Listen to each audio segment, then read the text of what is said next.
Where y'all at? Y'all probably at a cookout out there.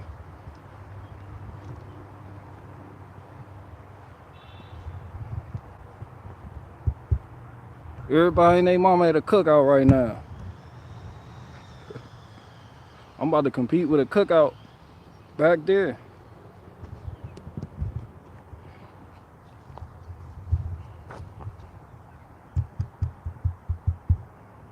Never Cold said where them eggplants at. See, due to the someone asked me how I get my wood going. And I responded to them. I told them I get my wood going for the Bronco in the chimney. Cause this Bronco isn't designed for wood. Like you gotta know what you're doing, or else your food will taste over smoked and it'll have that creosote taste to it. So this how I get my wood ready.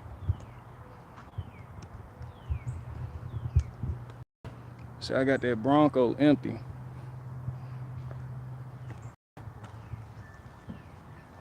This the maple wood in here. So that's how I make my coals. It's the maple wood. I got more maple wood right here. And I made these myself. These are like 10-inch cuts. I made these specifically designed for my smoker. You ain't gonna find no shit like this in the store. See how that fit right on in there like that?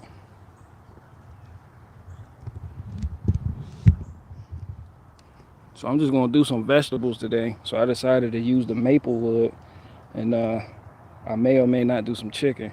Might have that coming on later, but so I'm not smoking anything.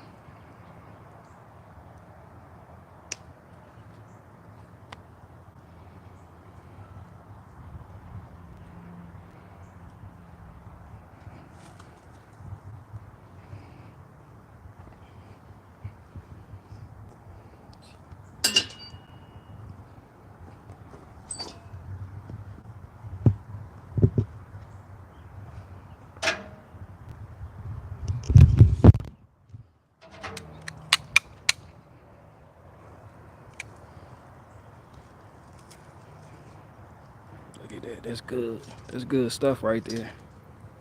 See that? That's good stuff. Yes, sir. Come on.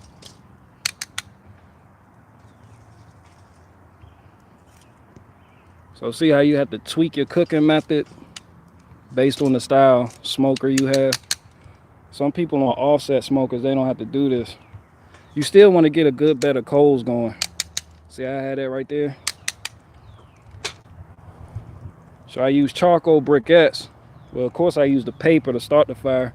I let the bottom layer was all charcoal briquettes. And you just put your wood on top of the charcoal briquettes, just like this. See? Just like that. Put that maple right on top, had that shit sitting in there pretty. Just like that. Get that bitch in there like that. That flame gonna shoot up. See how it's shooting up? See how we already got that flame shooting up?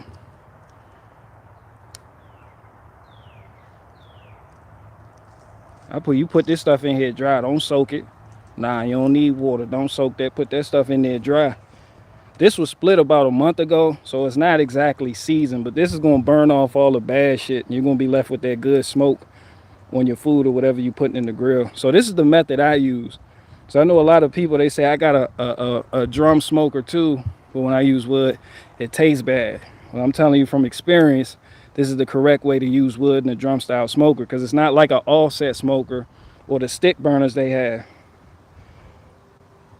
See that?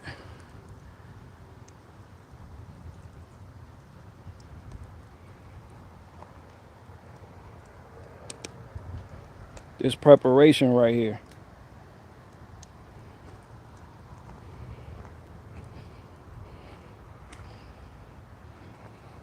I'm actually not smoking anything at all. I'm gonna get this grill temp up high from the get-go. Get this grill temp up high from the get-go using wood.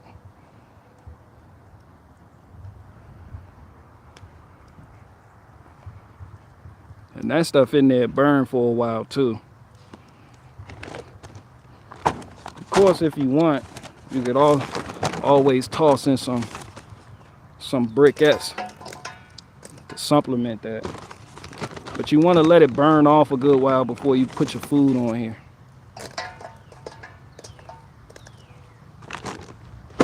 See how that stuff flame on like that? See how that stuff flame on like Johnny from Fantastic Four? Yeah, go ahead, burn all that dirty smoke away. So this is how you do it. It's different methods for different style smokers. That's why I want an offset smoker. Because this smoker right here is less forgiving. So if you don't utilize this method and you just throw wood, even seasoned wood, directly on top of hot coals, it's right up under your food. And you have to maximize the airflow when you use wood. But since it's right under your food, when you open this up, you're no longer smoking. So doing it this way, you burn all the bullshit off. That way I can control my temperature better from the start. It's all about temp control.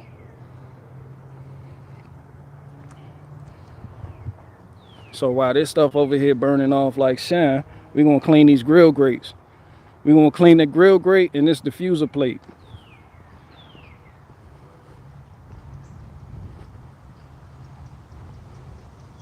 See, I just got that on the floor like that, like shine.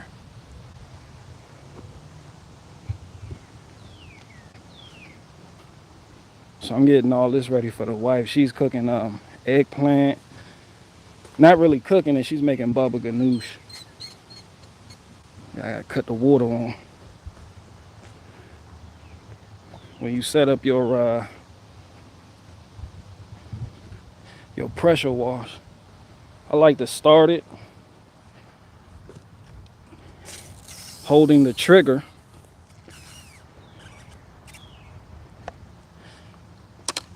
But of course you want to cut that on like shine. Make sure you bring the throttle up just a little bit. Make sure you cut the gas on like shine. That way you can get some fuel, baby. Then you want to choke it, because this is a cold start. I haven't started up in like 2 weeks and I pulled it out the shed. It's pretty cool in the shed. Yeah. And then you're ready to pull. I like to pull the trigger while I'm pulling it so it can start up and already on, but I got a hand occupied, so let's just go ahead and do the thing. Then when you start it up, turn the choke off. Damn it. All right, I gotta pull the trigger.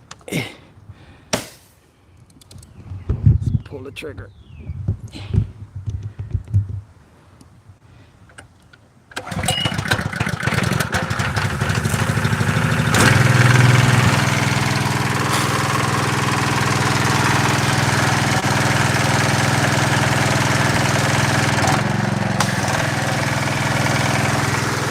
Always want to pull the trigger. Take care of your equipment. Don't want to build up too much pressure. And this feel good right here. If it's a hot summer day and you just got this going up in the air, oh yeah, you're good.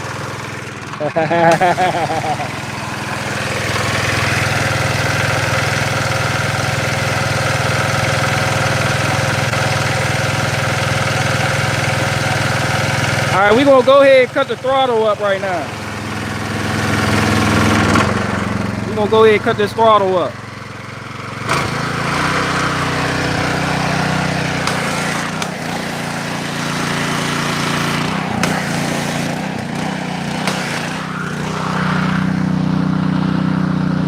Go ahead and cut the throttle. Y'all see all that bullshit? I don't know how good y'all can see that shit right there. That's all the drippings from the brisket. Before I wrap it, y'all see that? So we about to just blast all that bullshit off.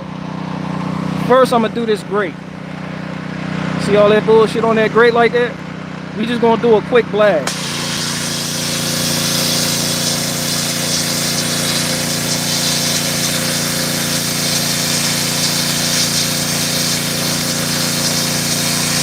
We're gonna do a quick blast, get all that bullshit off.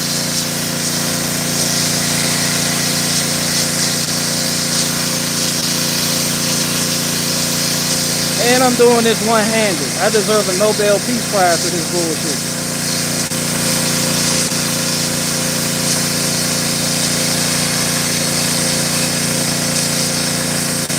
I'm not using no soap.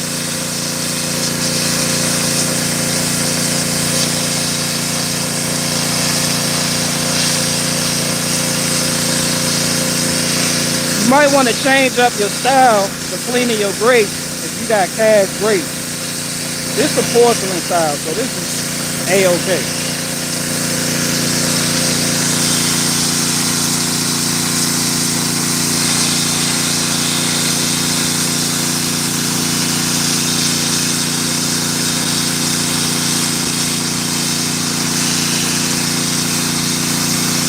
What's good?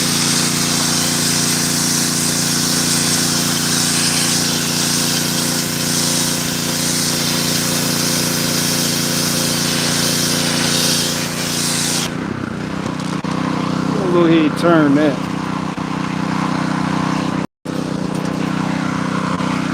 What was that, like 80 seconds?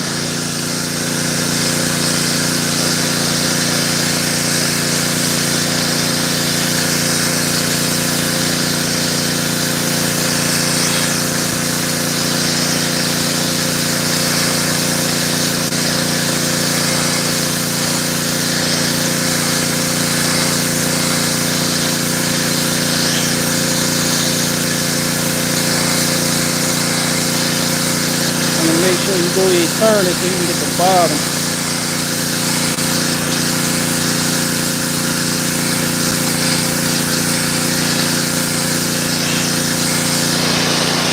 Alright, now that's done. That's ready to go back on the grill.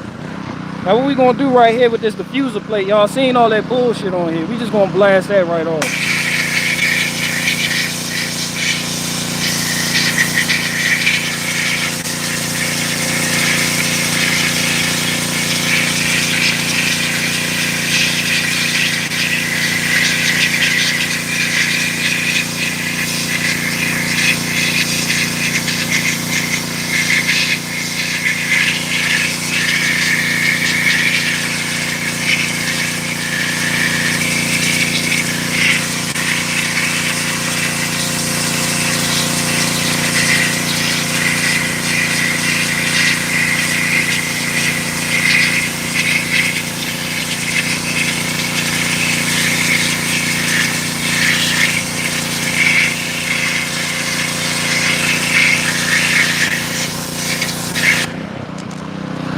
Go ahead and flip that one time. Go ahead and flip that one time just like that.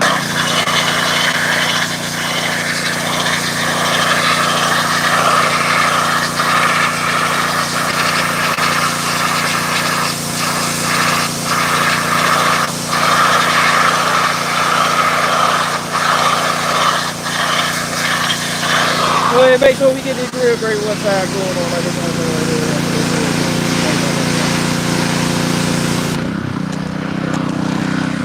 We good. We good. You want to throttle this bad boy down? I'm gonna throttle that bad boy down like that. I'm not gonna cut the gas off because we're gonna use this again tonight. Then you want to click that. You want to turn this off. Just like that. And we're going to come up here, go ahead and cut this water off. Always want to make sure you start your pressure washer with the water on.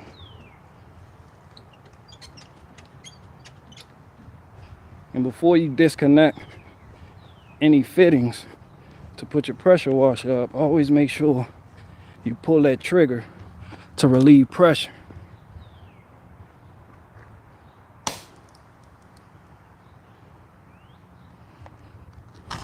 You may not be able to get the fittings off if you don't pull the trigger to relieve the pressure. There's so much pressure on there, it's gonna be hard for you to take off. Then we just take this one over there to the grill.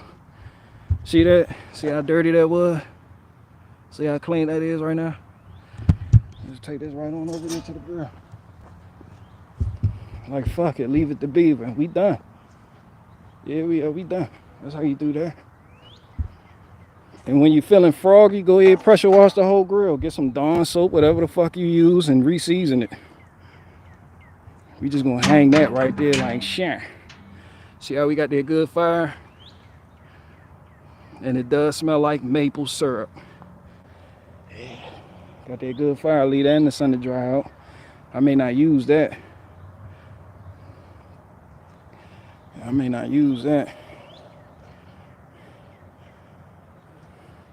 I'm gonna keep this temp hot.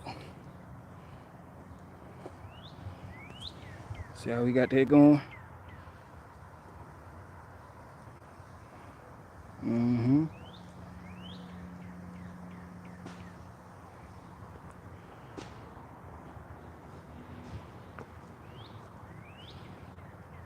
Excuse me. Excuse me.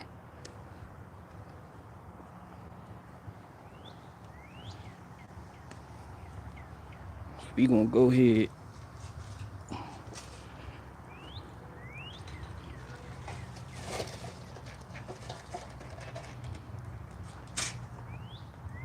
We're gonna pull one of those numbers. That good maple. See how we got that going?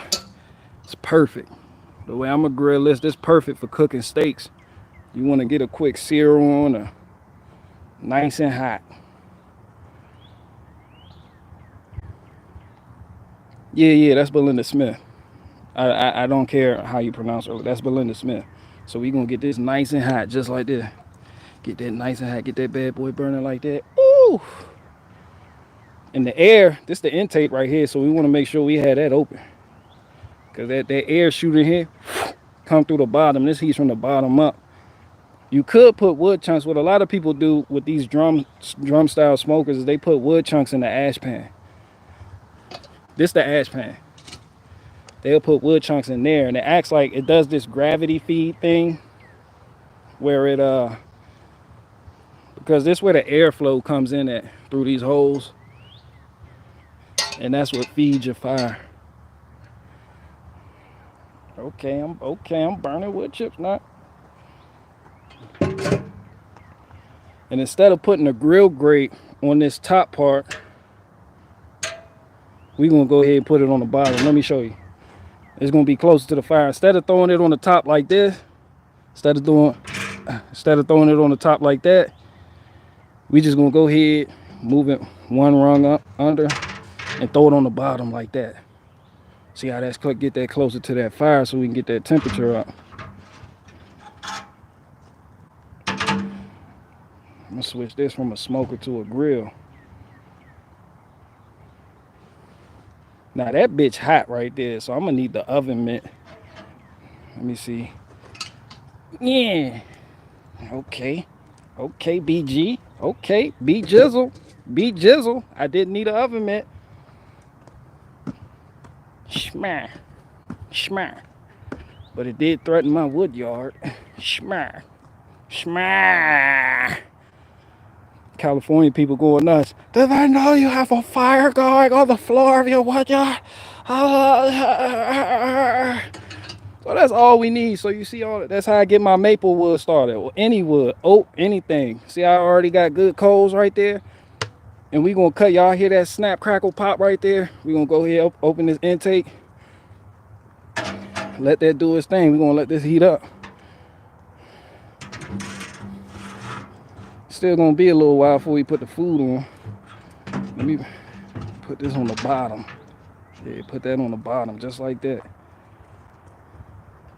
Then we gonna let that burn for about 10 minutes and then put the food on. Put our probe in there. Put our temperature probe in there so we can accurately measure the temperature. Because this temp gauge right here that it come with about as useless as tits on a bull. You don't need tits on a bull. We gonna take that bit right there. First we gotta cut it on. We gotta cut it on first. Yep, it's on. So we got that on. Got our first reading. Hang that bitch up there. You could do one or two things. You could close it, or you could let it burn off like this with a good airflow. Burn off, get that bad smoke off of there. And then when you get your food ready, you come out here and close it. But I like to regulate my temp. I really don't need to for this cook. It ain't like I'm actually smoking anything, so it could do what it want. It could shoot up well into like the 370s and 400s. Because what I'm gonna be doing, let me show y'all something. For those of you that don't know, the difference between smoking, barbecue, and grilling. This is the difference. So you see, smoking, when you're smoking your meats, your temp is between 150 to 250 degrees for the whole cook. That's what's considered smoking. It's not the amount of smoke you have coming out of your smoker. No, no, no. It's the temperature that determines whether or not you're smoking. Now, when you barbecue, you go to a barbecue, you typically for like hot dogs and stuff like that, hamburgers, you're going to see temps in between 250 to 350 degrees. That's barbecuing. You're not smoking. I don't care if you're doing it on a smoker. That's considered barbecuing. Now, grilling, like for your steaks or searing anything, you're going to be doing between 350 to 550 degrees. You see? So that's grilling. So typically what I do for the big cuts of meat is I smoke it. That way you break down that fat. You render all that fat down, break down all the shit, because you get a tough piece of meat and you cook it low and slow, and that's what breaks it down. That's what breaks down that meat, makes it nice and tender. Chicken is typically done like when you do a whole chicken. Like I'll start off smoking because I like to smoke and get that good flavor, get those juices going. And then I'll bring, towards the end of the cook, I'll bring it up to around like 350. 350 to between 350 and 400 to finish off the cook so I can get that crispy skin on there. Because if not, it's just going to taste rubbery. Now you can grill hot dogs. You can do it in between 350 degrees, 550 degrees. You grill anything, but typically like people, they'll come out, throw a steak on the grill, and it's between the grilling temperature. So most of the time what you see me do is smoking. So right now I'm gonna be grilling actually.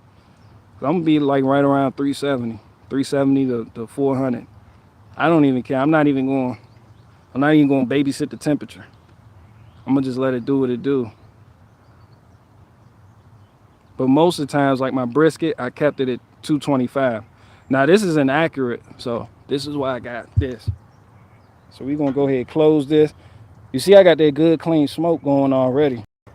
See how it's not all smoking? You don't see that white thick smoke. You don't see those clouds of white thick smoke. That's good. Got that thin blue smoke and it's hot. I got those flames jumping. That's what I want. So we're gonna go ahead and close this. We're gonna close the lid. Of course you want to open this up. Of course you want to open that up. See, I got that good smoke. So this is actually ready. You could put something on here right now. A lot of one of the main mistakes people make is they put the meat on too soon. You gotta let the grill go for some time before you just throw the meat on there. But if you're at a cookout and you got people that really want to eat, sometimes people say, fuck it, leave it to beaver, just throw it on there. However you do it, that's what you do. It's different strokes for different folks. Different people like different things. Sometimes you may take all these precautionary measures when it comes to cooking your food, and the people that eat your food that you cook, that you slaved over and prepared, it may seem like they don't appreciate it, but they can tell the difference if they go to another cookout and they see that they can tell the difference. They'd be like, damn, that last cookout we went to, that shit was good. But you're not doing it for the adoration of the people eating it. You just want to make sure you crank out a good product. You want to make sure you do your best. And it's all about, you have fun with it. This is something I like to do. It's satisfying. It's like fishing. It's like fishing. It's the same thing. There's long waits. You're not looking every 5 minutes. You just clear your mind, sit out here with the grill, clear your mind. It's the same. Whether people appreciate your efforts or not. So this is why I like the grill. This is why I like, I don't mind it. I don't mind the labor that goes with it or none of that. So we're gonna go ahead, before we put the meat on here, we're gonna go ahead and let this so I got it over here. It's already at 366. So we got that nice and hot.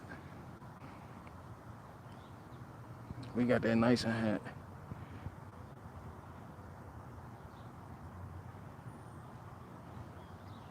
See, I have the alarm on, so let me cut this alarm. Let me cut this alarm off.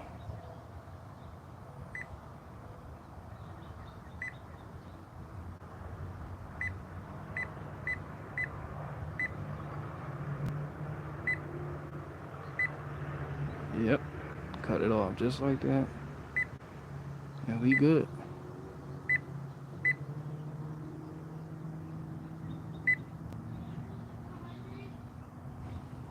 Yeah.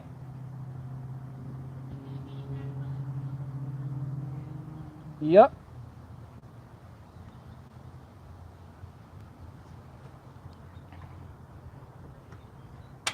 Bobby Bologna said I found out I'm autistic, so that's been something. I could have told you that, Bobby Bologna. You wouldn't even have to pay for that diagnostic. You wouldn't have had to pay the diagnostic fee. I could have told you that. I knew you were a little bit on the spectrum. I knew you were a little bit retarded. I knew you were a little bit retarded. Take your ass to Autism Acre so you can build chicken infrastructure. Yeah, to the acres with you. Go ahead, bring this temp up. We need this temp at 400. Bring it on up to 400.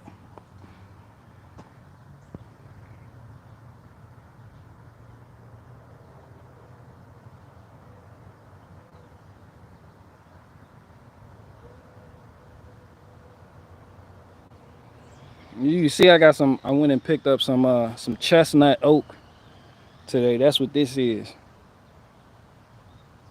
Picked up this oak.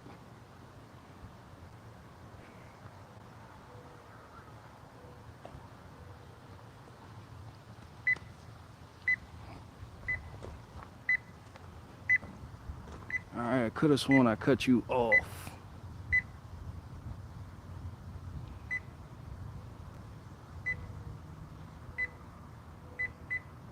Alright, let me see.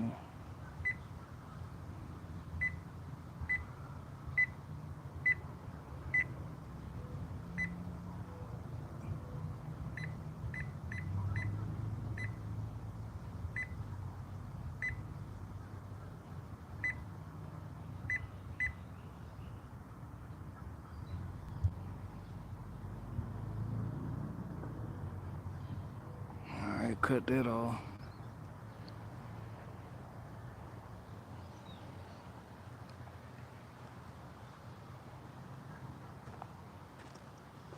Yeah, man. So I went to pick up this chestnut oak today, and I get back, I smell something sweet burning in the truck. I'm like, anybody that ever had a coolant leak or something going on in their vehicle, they know it smells sweet. It doesn't smell like burning oil. It has a sweet smell to it.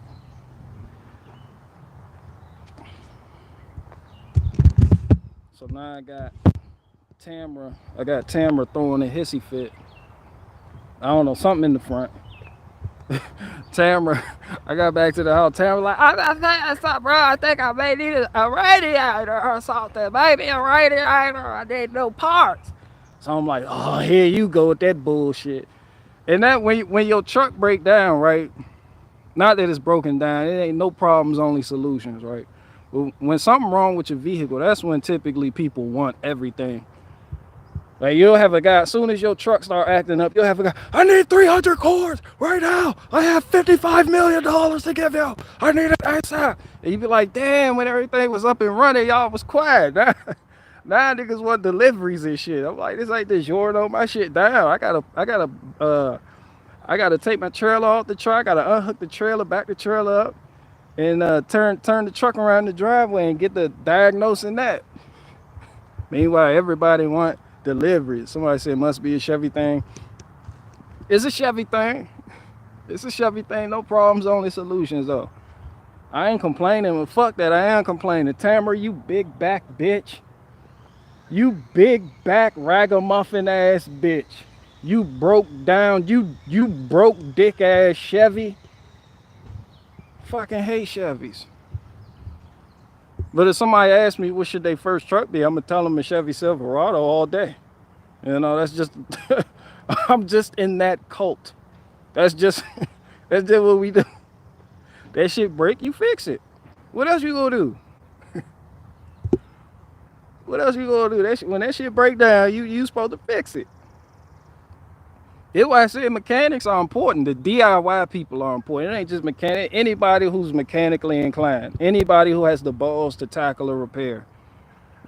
See, typically when some shit happen like that, I remember there used to be a time in my life where, let's say, I have a coolant leak and I'm driving and the engine starts smoking. I used to freak out about that type of shit. Like my heart used to drop in the bottom of my stomach. You know how you on a roller coaster and that shit go down and your shit drop, your whole stomach drop? I used to get that feeling. Like when the check engine light come on. But now it's just like, we smile at each other. That jump, bing. I'm like, my nigga. So this is when you want to come on, huh? You know, when you smell that sweet, that's how coolant smell. When burning coolant smell good. You be like, wait a minute, it smell good to me anyway. Like it smells good to me anyway.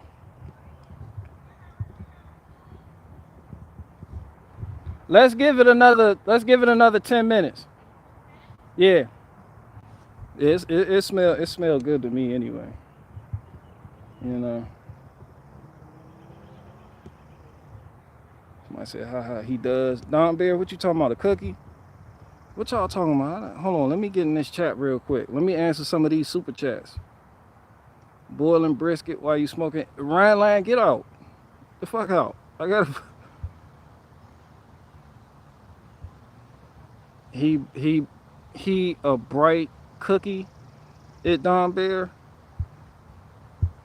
He a bright cookie. I'm a bright cookie. Oh, that's because I got this white tee on. I'm on my Hank Hill shit. I've been watching King of the Hill reruns. Fuck it, leave it to be.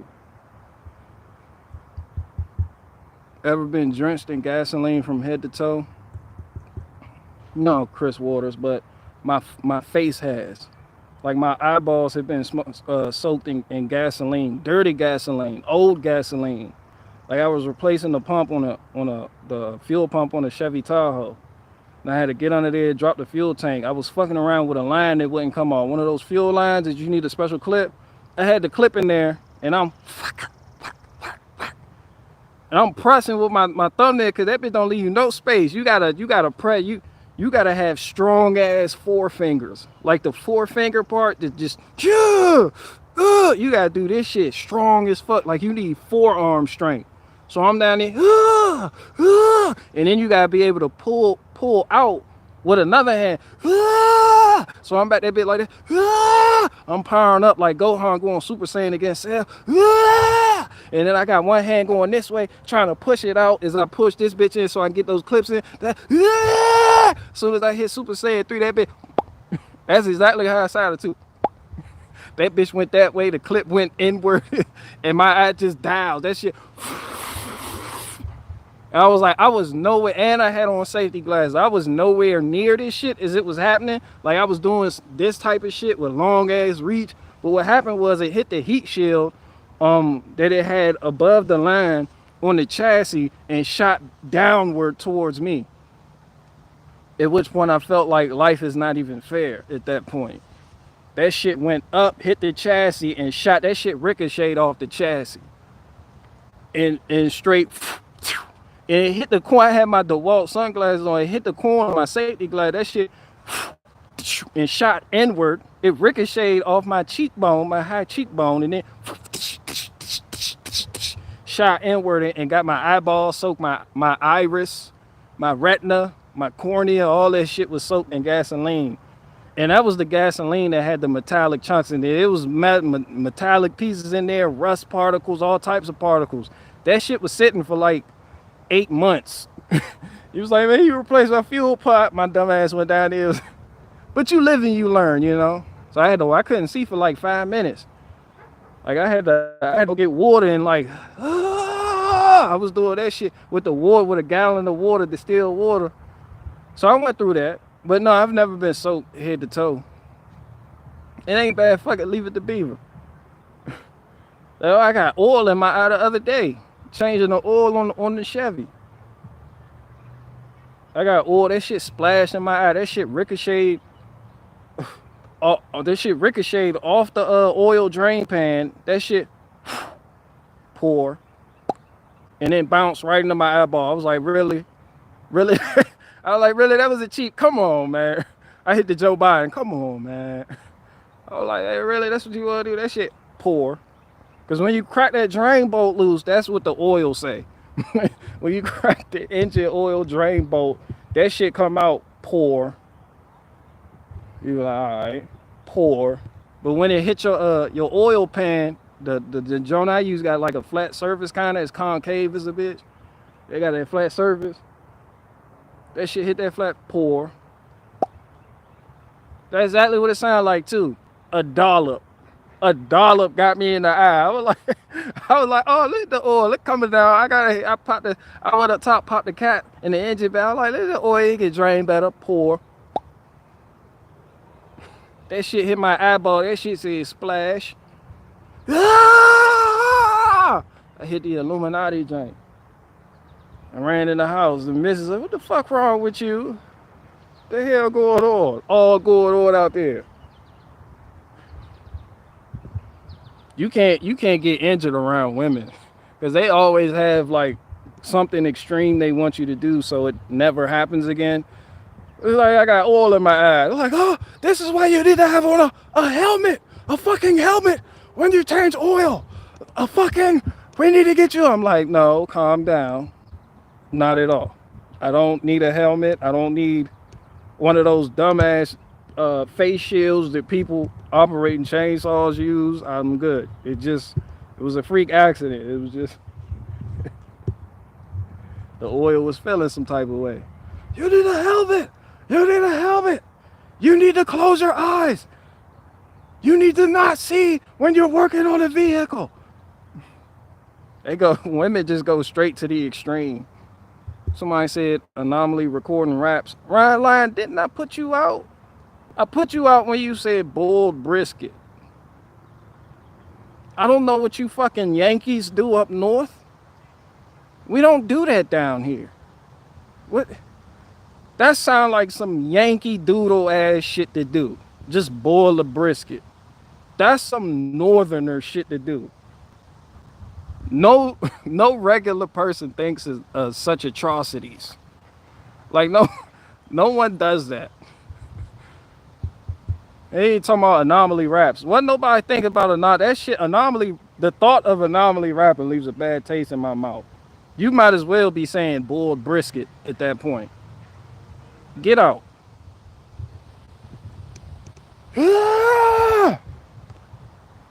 So yeah, that's my that's the situation.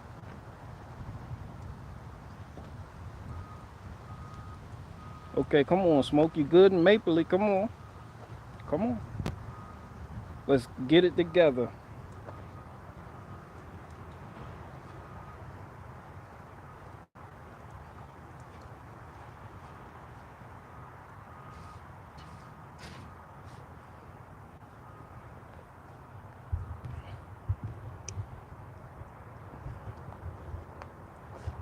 Rockefeller died of AIDS. That was the end of his chapter. And that's the guy you chose to name your company after? Get it together. I rock hoes, y'all rock fellas. Put you in a pine box, fella, with 9 shots from my Glock when I rock fellas. Fuck Rockefeller. ROC, gunned up and clap quick. Your whole damn label, gunned up and clap quick. From Sean Carter to Jay-Z, damn you on Jazz Dick. How much of Biggie rhymes gonna come out your fat lips? I don't know. It just took me back to a Nas verse.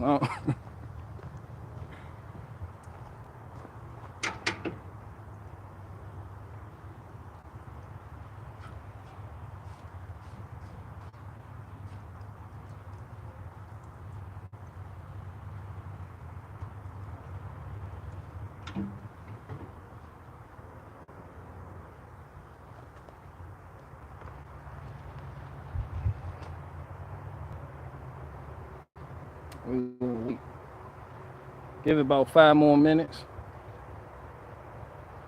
Well, it was sitting at like 420. It was sitting at like 420, but I'm gonna wait. Give about 5 more minutes. Somebody say, "Can you eat the anomaly?" Yo, what the fuck is up? Why y'all hating on? Don't come to my channel hating on no other nigga. That's what I do. That's not what y'all do. No, that's for me to do. Like that shit come up in organic conversation. I don't seek these people out. It's just hell nah. Man, shout out to Anomaly. Smith Munt News, what's good with you? What's good with you, Smith Munt? Is that all maple? Nah, that's chestnut. That's chestnut oak. Y'all thought I was bullshitting when I said chestnut oak the other day. I went out and got some. Y'all was bullshitting. I went out and got some.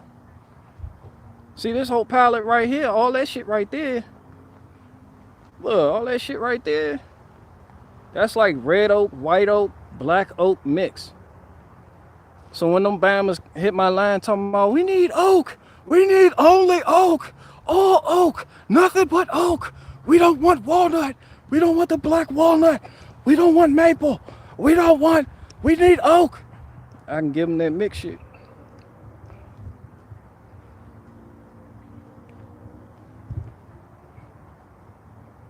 I cooked my brisket on a George Foreman pancake maker. Oh, my mom loved that George Foreman. Yo, that Foreman, man, my mom I remember growing up, my mom cooked everything in the Foreman. Every fucking thing. Nigga, pasta. Put it in the Foreman. I can't find the Foreman. She'll whoop your ass if you touch that Foreman too. She'll get on you. That shit was like messing with her Kirby vacuum. You just don't do that. Hell no. Then you had to clean it right. She was the only person that could clean it. Yeah, you're cleaning it wrong. You had to do all the dishes except when it came to that Foreman. Because remember you used to use that, you used to hit the cheat code and use that Brillo pad, use that steel wool. You're scratching the surface. You'd be like, hey, you couldn't use that steel wool on your mom Foreman. She had the extra large jank too. All OC, gunned up and clap quick. Antifreeze from Metal Powers. Yeah, so I gotta take the trailer off the truck. I gotta pull the truck out, turn it around. Then I gotta like do some diagnostic work because I know it's coming from the front end. I believe it's the radiator. I want to make sure that hose hasn't blown out. I know it's not the water pump because that weep hole isn't wet. Most water pumps, they have like a weep hole in it. That's usually the first sign your water pump going out. A lot of the times the bearing will go out. So when you start up your vehicle, you hear that squeak, squeak, squeak, squeak, squeak, squeak. They pulling on that belt. When that belt get to turning, you start your vehicle up. You might hear that.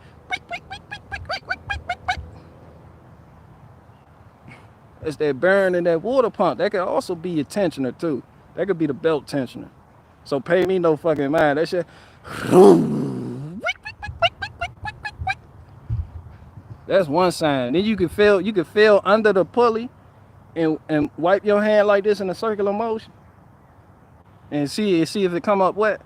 That mean it coming out that weep hole. That mean, you know, that shit on its way out. Sometimes water pumps, they just say fuck it. They'll just go on you as you're going like 90 miles an hour on the New Jersey Turnpike. Like they'll wait till you get on the New Jersey Turnpike and they'll be like, all right, I got you here. You take it the rest of the way. They pull an Iron Man. All right, my job is done. You be like, hold on, wait a minute. I just got on the New Jersey Turnpike. Don't go out on me. Don't do this. Your temperature get to climbing up. You be like, wait a minute. That shit, oh shit, 210. Okay, 230, 250. I can make it. That's when you play chicken with your vehicle. You play chicken with your cylinder heads. You be like, wait a minute, I can make it now. I can fucking make it. I don't.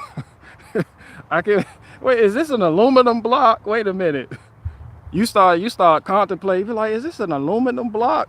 Nigga, is this shit? I think I can make it another 50 miles. You don't want to pull over, let that shit cool down. I think I can make it. Now that shit don't hold water. You get it home, that shit dry fine for a couple months until you do that oil change, and that oil milky as hell. Now your shit don't retain coolant no more because that cylinder head warped. So that head gasket can't do its job and separate that, keep that oil separate from that coolant circulating through the block. Now you got antifreeze mixing in your oil. Now that shit come out milky. And you're like, man, what the fuck? And you wonder why people wonder why they keep putting antifreeze in the reservoir or the overflow tank, and that shit be gone. But you don't see no leak under your vehicle. You're like, damn, I just put some in there last week. Where the fuck all that shit go? That shit say low.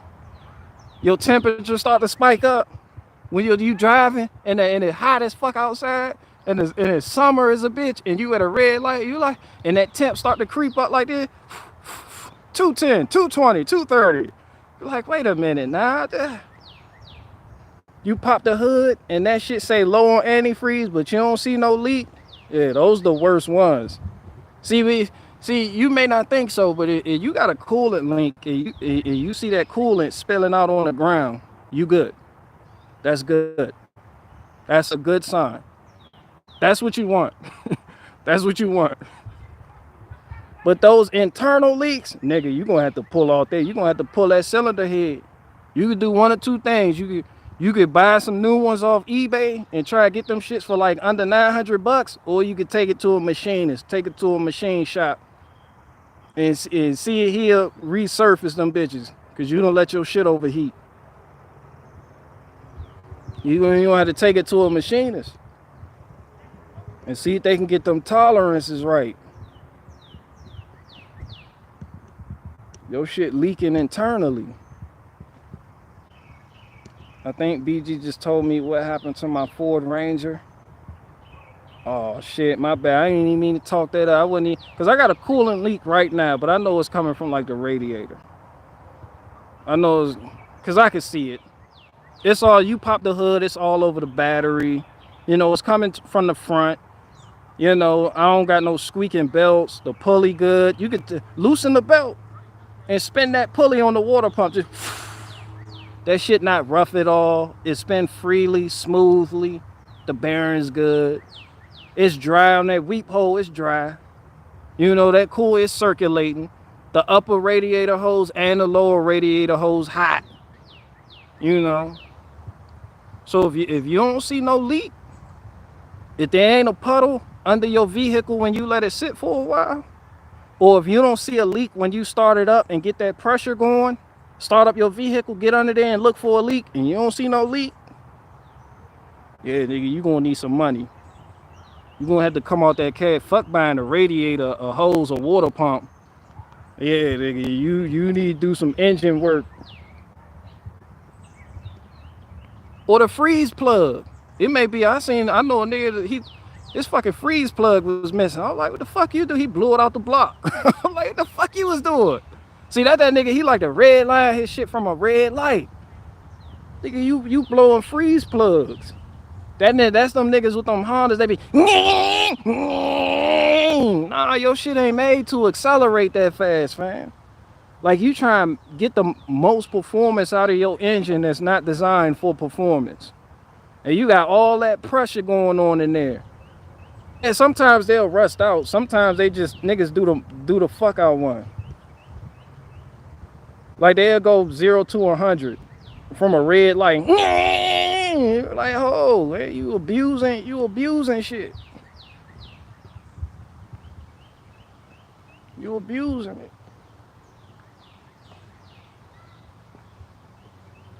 You know, that's what you don't want. Got them folks abusing their vehicle like that.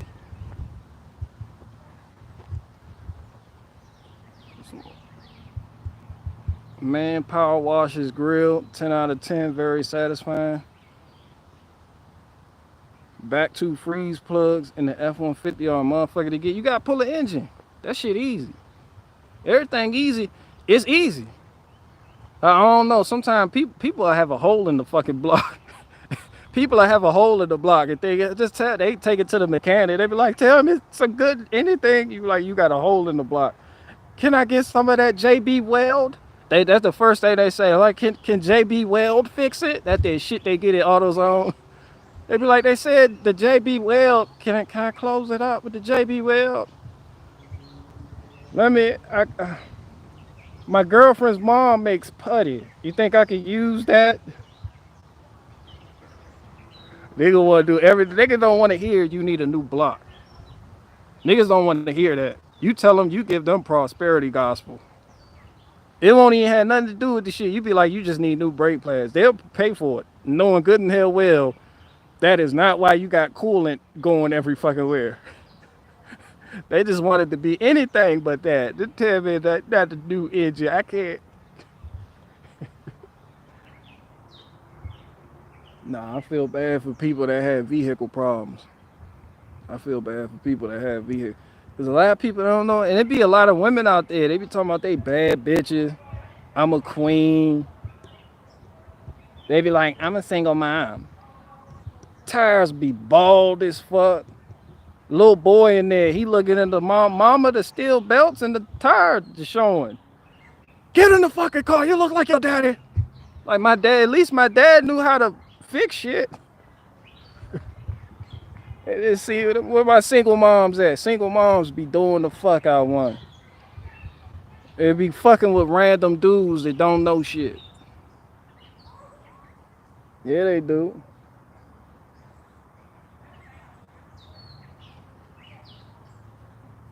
I'm a single mom. Like somebody supposed to clap for you. Bitch, you can't teach your son. You raising a boy. You can't teach him how to change a tire. You can't even lift the tire. You can't even lift the tire. What you gonna do? What the fuck? I'm a single mom.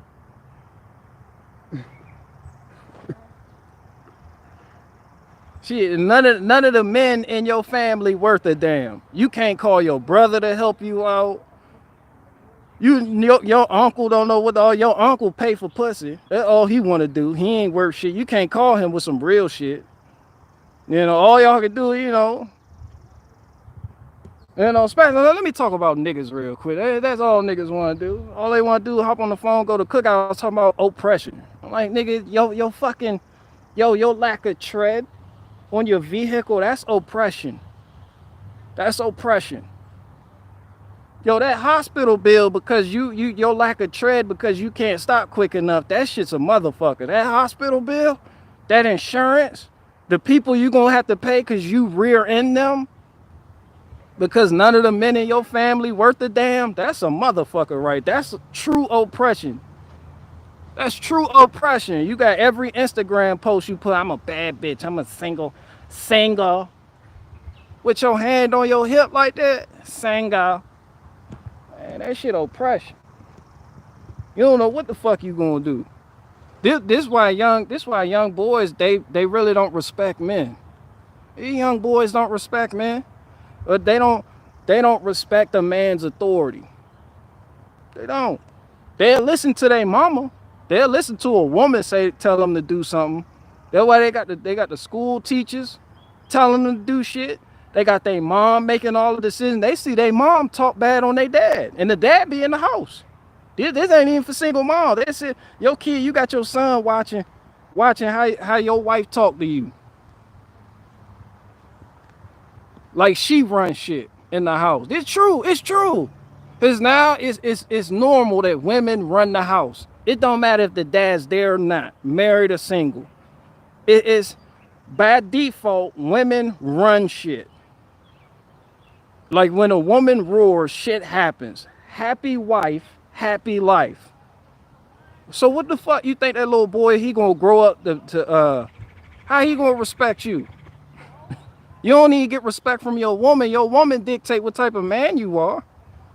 Like, if your woman don't listen to you, I don't want to hear shit about anarchy, conservatism, liberalism, Christianity, none of that shit. Nigga, that first sign that lets you know a man is actually worth something is right there in the home. Man, if your family don't listen to you, if your family don't look up to you for guidance, if your wife don't respect you or your opinion, the fuck you think somebody else what you think your son gonna grow up and follow you for? You weak. I mean, at that point, he might as well be raised by a single mom. And I know a lot of men like that.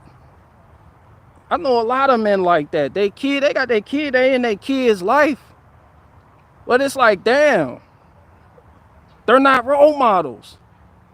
They're not running shit. So you got boys that's gonna want to grow up. They gonna want to associate themselves with where the power is, and they see women have the power. That's why you got a lot of little niggas wanting to grow up and be bitches. You know, you got a lot of, they grow up, they want to put a dress on too. They don't even, not that they're gay or nothing. They just like, damn, this is what gets attention. This is how you're able to throw power around. They just start associating shit with shit. Not all, I'm saying some. Like, it's easy to make that conclusion, especially if you young. You like in a world run by a woman, and it starts in the home. Like, your woman telling you what to do. The kids, they like, we eat first. My dad don't eat first. My mom served my dad last. So with that, as a kid, what's that gonna say about my dad? Or the position of being a father? That shit really not that important.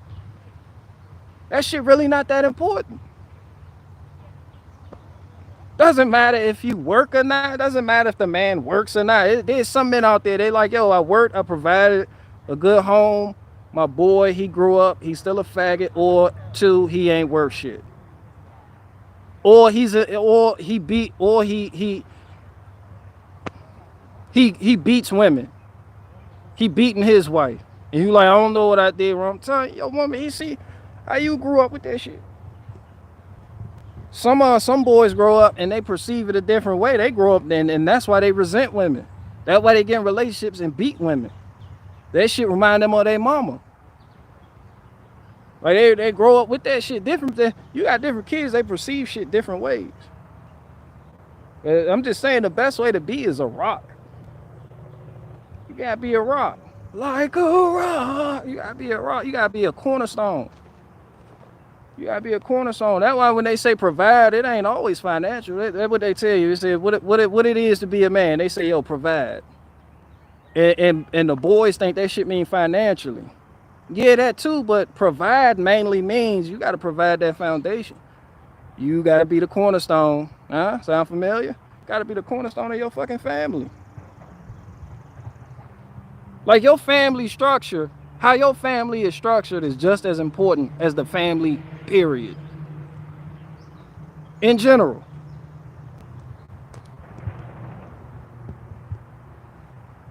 But yeah, that's why a lot of the kids I grew up with, they didn't respect male authority. They didn't respect the man. A man could tell them to do something all day. They gonna mean mug and look down on them like, But soon as a woman step out the classroom, soon as Miss Hufflepuff come out and tell them to that's when they want to go to class. The janitor couldn't tell these boys shit. The vice principal couldn't tell the principal was a man, he couldn't tell them shit. They listened to the guidance counselor. The guidance counselor was a woman. They didn't respect male authority. And then for one, because the women weren't giving the men authority. The women didn't give men authority over them. So naturally, you're going to grow up with young men wanting to be more and more feminized, wanting to be more and more feminine, whether or not they're gay or not. That's not the thing. They're going to want to do more feminine things because they see that they equate that to power.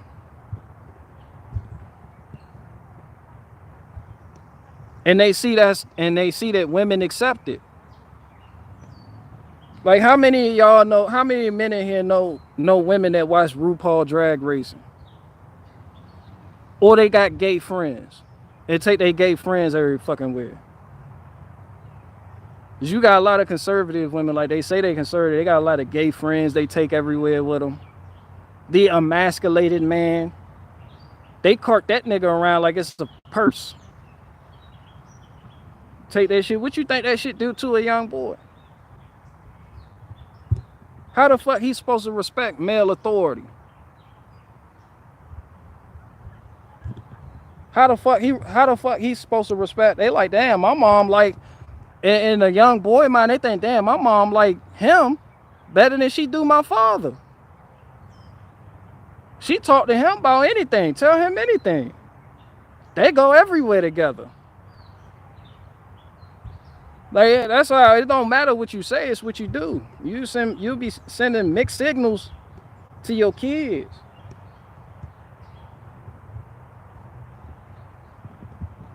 That's why I'm glad I got my government is the man instead.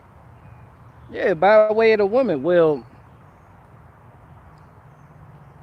you got a lot of people that took the easy way out. You got a lot of people that took the easy way out and they decided this would be easier than trying to make it work with a man, or all the privileges that's awarded a woman by government. They're like, it's worth it. And the man is just emasculated by default. Not even like that's on purpose. Like not even on purpose. It's just a societal standard. Like you have to please your woman. That's why Valentine's Day come around. All you weird ass niggas is at the gas station at Walmart getting flowers and shit. Want to be on some romantic shit. That's what Hollywood tell you. That's what Hollywood tell the boys young. They all, you gotta be on some romantic shit. When your girl sitting up there, you gotta be like, oh, babe, what's wrong? You know, that leads to an extreme. Either you get a dog ass nigga or you get a weird ass nigga that's just super limp wristed. I believe y'all call them cucks. And when their wife says, I want to fuck somebody else, they're like, well, I'll film it and I'll watch it. You can fuck anybody. Like, my wife's not happy with me. Can you fuck my wife and make her happy? I'll pay you. You know, then that leads to that type of shit.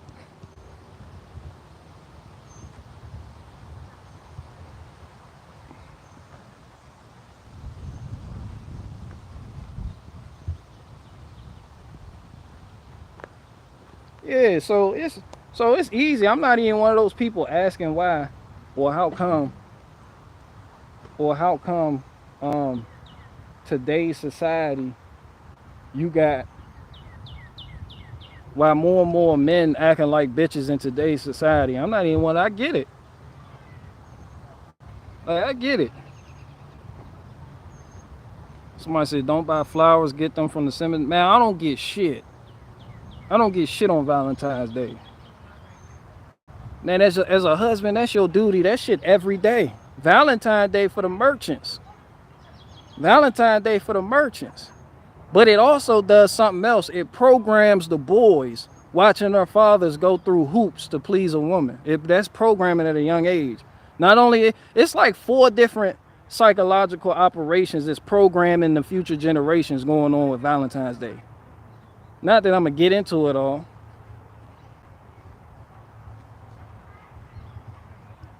They name. Okay, we can put that on there. Let's get that on there. Yeah, I don't get shit. I don't get my woman a damn thing on Valentine's Day. Yeah, just put that on the bottle.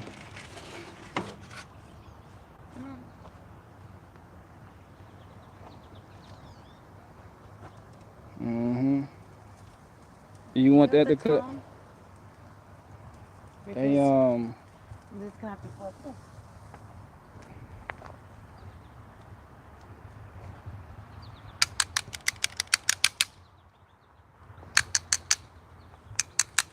Not now, but in 15 minutes I got something for that. You gonna have to remind me. I'm sitting out here bumping my gums. I'm chewy out this bit. And you got the Brussels sprouts too? Yeah, it's kind of a smorgasbord of things I had Jessica, to she use. said, hey. Hi. She said Hey, hi. everybody. Thank you. All right, go ahead, do your thing. Put them Brussels sprouts on there. I'm gonna keep them there because I was worried they were gonna fall through the grate, so I thought I would just keep them in the wing pan. You think? Yeah, just leave them in there. That'll work. I'm not. I wanted to do kale chips too. I didn't realize I don't have enough room for all of it. Mm-mm.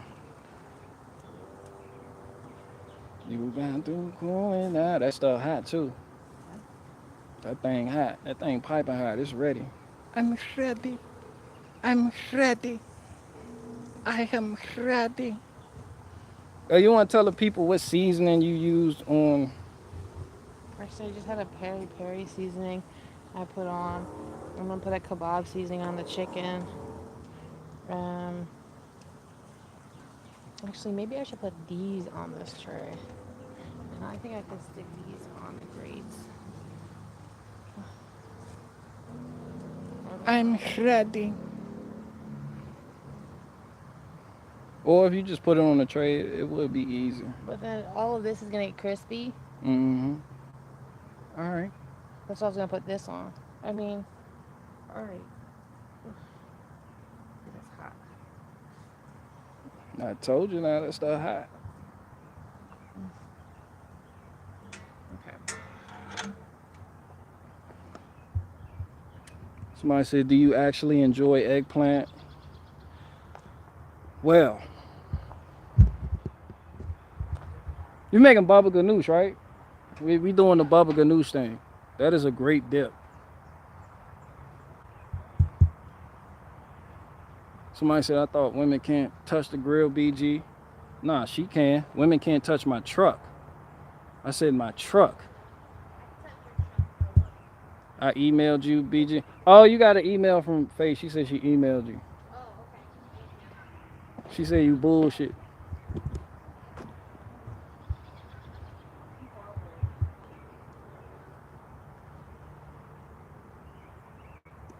Everybody having eggplant in celebration of June. Ryan Line, I put you out, so get the fuck out. Boiled brisket. You make boiled brisket comments. You drive a Honda Element. And your other car is a Ford Flex. Now you going on eggplant. Just get out. Yeah, we know. Mark Dice once posted a video called "Grilling is Sexist." Who give, who gives a fuck what Mark Dice posts? Mark Dice, one of them people normalizing that bullshit. See, in a post like that where you say grilling is sexist, all you doing is taking what the fringe left says. I like y'all like how I like that. I like saying that fringe left. Yeah, that's some mainstream shit right there. All they doing is taking what the fringe left says and normalizing it by repeating that shit. It's just like people were posting videos of Matt Walsh sitting there chopping it up with the boy, and I'm like, you normalizing it. Why is this discussion even coming to the light? You supposed to protect people. You protect people by not letting certain bullshit get to them.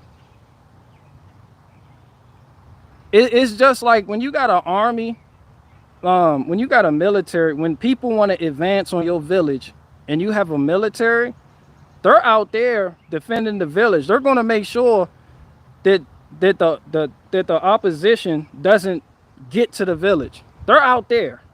They don't bring the opposition into the village. Hey, this person wants to kill us. Can you believe that? Nah, you keep that shit out there. Like, we don't need to entertain that shit.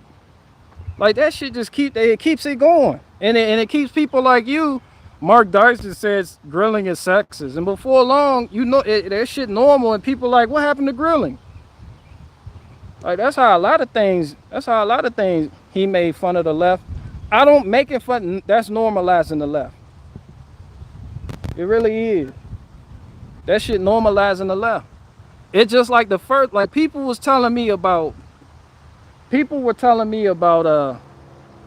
when I was doing the anarchist discussion, people was like Michael Malice. I go look up Michael Malice And the first thing I see is this nigga sitting on a chair talking to Blair White.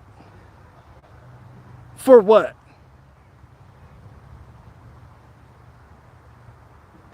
For what? So I can honestly say now as a man, I don't respect Michael Malice. Somebody said, who Blair? The boy. The faggot. I can't respect you, home. I don't respect no nigga that sits down and talk to a fucking, to a fucking tranny. Alex Jones. Y'all on some bullshit. All y'all doing is bringing that shit in. You bringing it into the fold. Like, I don't got to be nice to a tranny. I really don't. I don't got to be nice to nobody. I don't have to. I don't have to harm you. I don't give a fuck what nobody think. I'm not out there hurting nobody. But I don't have to be nice to you. I don't have to sit down and discuss shit with you.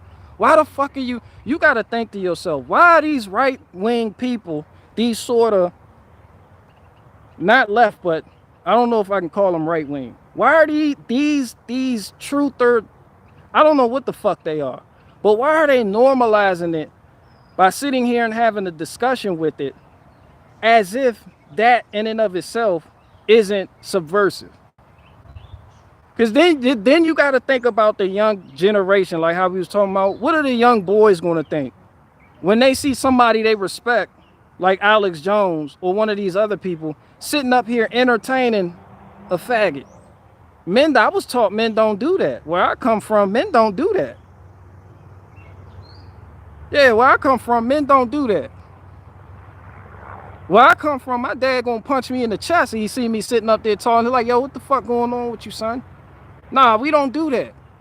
And we don't listen to people who subvert well-intentioned individuals by bringing you the bullshit and acting like it's because they want to make fun of it. That's some subversive shit. That normalizes it. And before you know it, you have Steven Crowder's audience, where he's sitting up there making fun of Pete Buttigieg with it, adopting a son, and he's making fun of them. And then his right-wing crowd is all like, you don't have to make fun of them, though. You shouldn't shame it. Would you rather them be aborted? It's a loving family. Then you get that shit. That's what Mark Dice is doing. I don't give a fuck if he says he's against it. Bro, once you bring it into the fold, you bring it to your people, that's mainstream media shit. That's for them. That's for them. That's what they do. That's for them folk over there. That ain't for us. That's for them.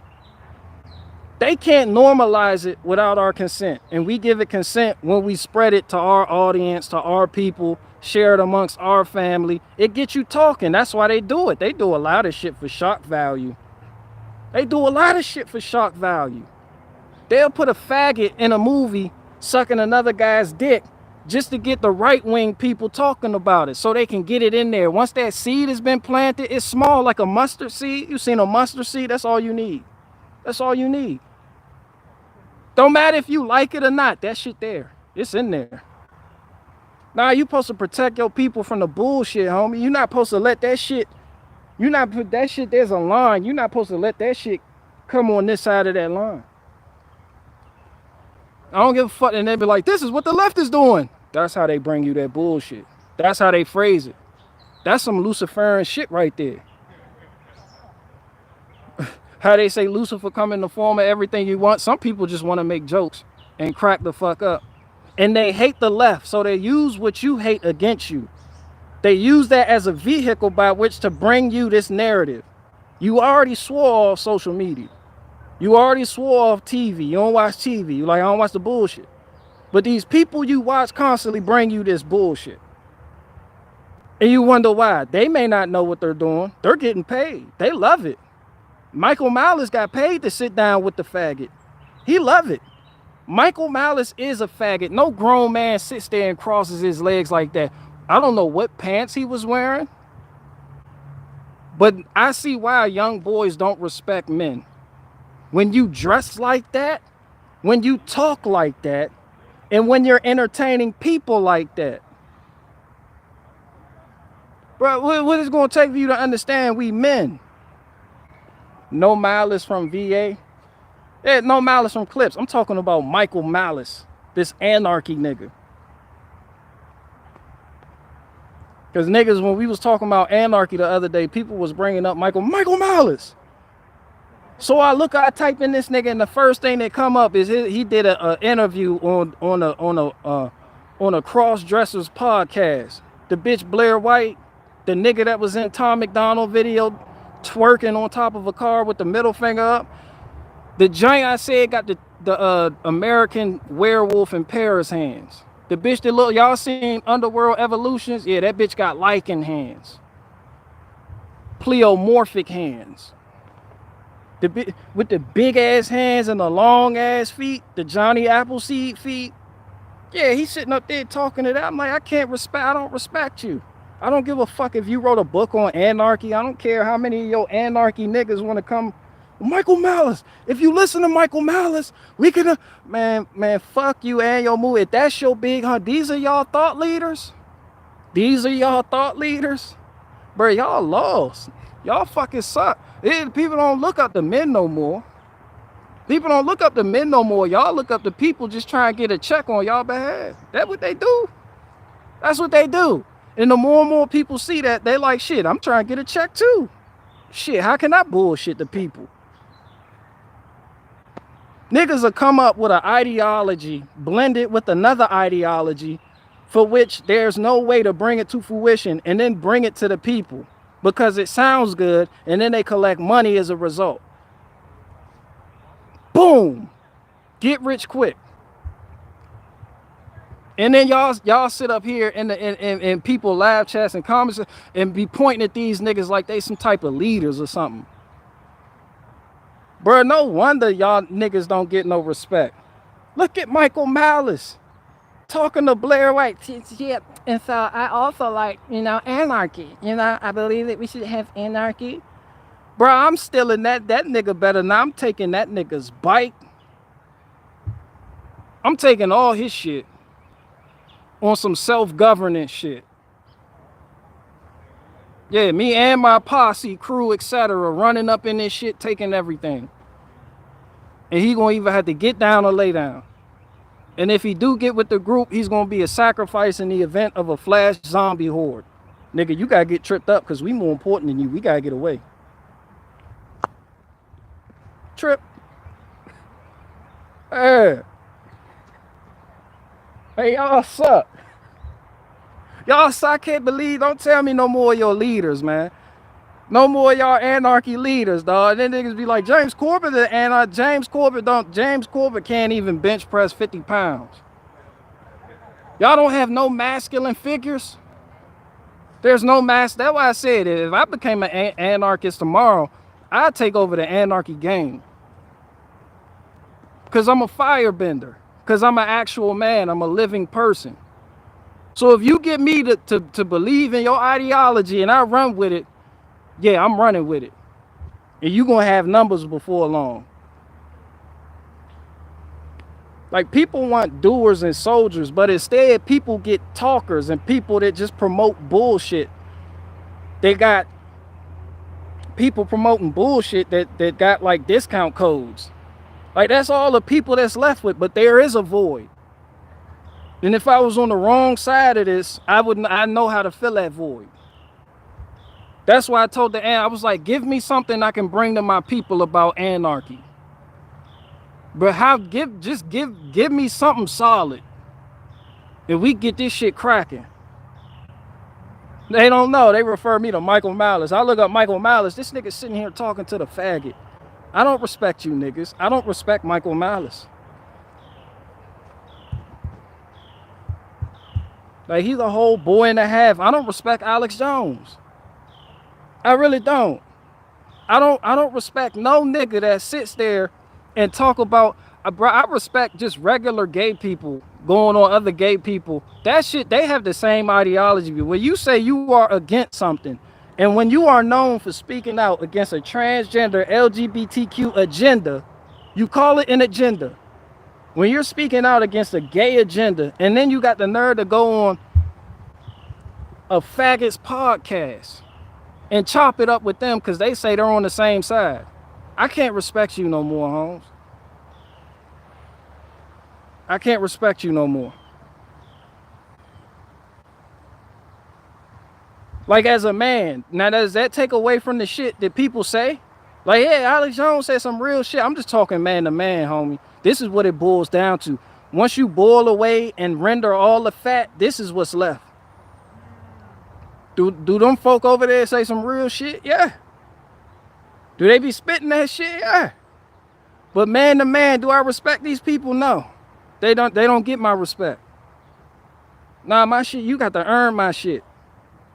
And this shit I see a lot of y'all thought leaders doing, bro, they faggots. Does that mean they actually gay? No. But they're faggots. They're gay. They get no respect. They get no respect. These are the type of people I would extort.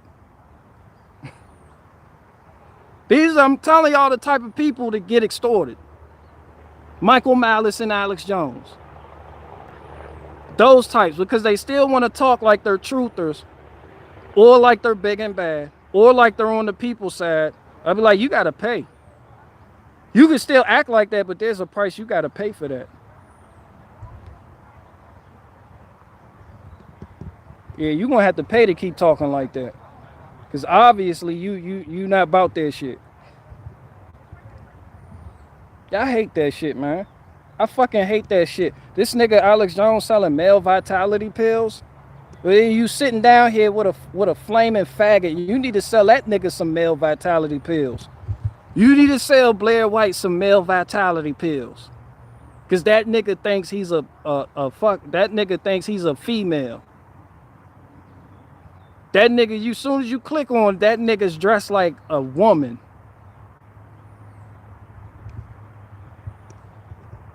Hey, Alex Jones. Sounded like Jordan Peterson's daughter. So I have Alex Jones on the podcast. Michaela Peterson and Blair White sound the same. I have Alex Jones on the podcast. Oh yeah. Oh, everybody, it's Michael Malice. And then Michael Malice get to talking. Yeah. Hey everybody. So it's the anarchy. Because the current government. We need anarchy. I'm an anarchist. Hey, y'all niggas weird. No wonder you niggas don't respect male authority. I see why y'all don't want authority at all. Y'all have no respect for male authority. Y'all have no respect for proper hierarchy. You don't even understand the chain of command. Some people are more important than other people. Some men deserve more than other men. But you want to eradicate that and level the playing field by saying self-governance. That ain't actually self-governance, homie. That's making everybody equal. Nah, I lead a team of men. Nah, that shit, I see what y'all hide behind. I see what the fuck going on there. I see how that shit is an inversion in and of itself. Niggas hide behind, they say some other shit, and then some other shit happens, and they're like, well, it was supposed to go like this if only everybody would have got in on it. Now it leads to a power structure where a fucking faggot is running the world. Where old darn at? You lack critical thinking skills. Oh darn, you in here? Does Michael Malice lack critical thinking skills? I'm a man, homie. You can say I lack critical thinking skills. I will not sit on a panel with a fucking boy. See, that's what men used to do. Men used to be direct like that. They did. Y'all may be too young to remember that shit. I know I'm a youngin', but I was raised, I had real men in my life. I had real men in my life. I had old heads schooling me on the game. Like I know what this shit about. And I know what men used to be like. From my grandma and how she was treated and responded to my grandfather, from my mom and her relationship with my father in the house that I grew up in. Yeah, I seen it. I seen it. So I know I'm hip. I'm hip from my mentor to Smitty with the F-150. Yeah, I know what a man is. But you got people that come to the internet looking for a daddy, so I can see why they might take the Michael Malice and be like, oh yeah, him. And they just adhere to these doctrines of man that they get, these foreign ass doctrines that you won't find locally. And then they feel like they're in some type of community, invisible as fuck, but they feel like they're in some type of community. And they say they were like-minded individuals. But these like-minded individuals aren't building shit. These like-minded individuals in this invisible community they say they have through the internet, they're not bringing nothing to reality. Do anarchists even have any land? Do one of y'all even have land where you can bring other anarchists in and start an actual community? Like, who's building over there? Like, who's growing the food? Who's actually getting ready? Nicholas Canada said, yes, we do. Nicholas, you up in Canada. Y'all don't have shit. You can't even get a handgun right now. You got a faggot ruling over you. How the fuck is that anarchy? How you getting ready for anarchy? How you getting ready? He said we have a whole county. What do they call it? Do they call that county anarchy? Do y'all have mayors? Do y'all have mailboxes? Do y'all pay state taxes? Do you pay local taxes? Are you tax exempt? Are you 501? Are you Justin Castro? No, I'm saying. He said country.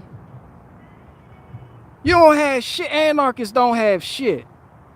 You niggas still pay taxes. You niggas have mailboxes. These vehicles you anarchy niggas is using on the roads, tagged, registered. Yeah, you go through them. I don't want to hear that. We have a whole county. You niggas don't have shit. Y'all don't have shit, Nicholas Canada. What y'all have? Man, come here. Shout out to Nicholas. Man, I love you, Nicholas Canada. You the big homie, Nicholas Canada. You know I'm bullshitting with you, but I'm dead serious. Y'all don't have shit.